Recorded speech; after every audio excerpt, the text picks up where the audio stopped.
Welcome to our channel. If you want to avoid overdraft fees and better manage your checking account, follow these step-by-step instructions to prevent costly mistakes. Step 1. Monitor your account balance regularly by checking your bank's mobile app or online banking portal at least once a day to stay aware of pending transactions and available funds. Step 2.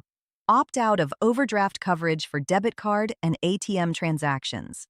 Without this coverage, transactions that would overdraw your account will simply be declined instead of processed and charged a fee. Step 3. Link your checking account to a savings account or another backup account for overdraft protection.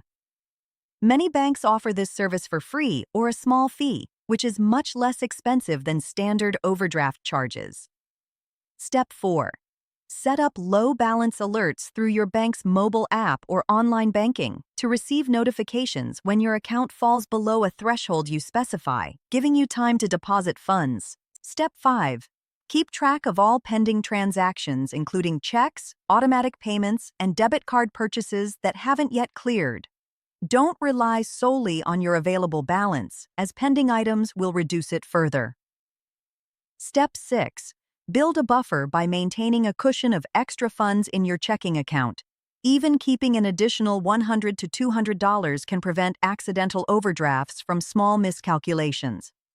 Step 7. Schedule bill payments and automatic transfers to occur right after your paycheck deposits, ensuring sufficient funds are available when withdrawals are processed. Step 8. Switch to a bank that offers no-fee checking accounts without overdraft charges, or that provides more lenient overdraft policies such as grace periods or lower fees. Don't forget to like this video and subscribe to our channel.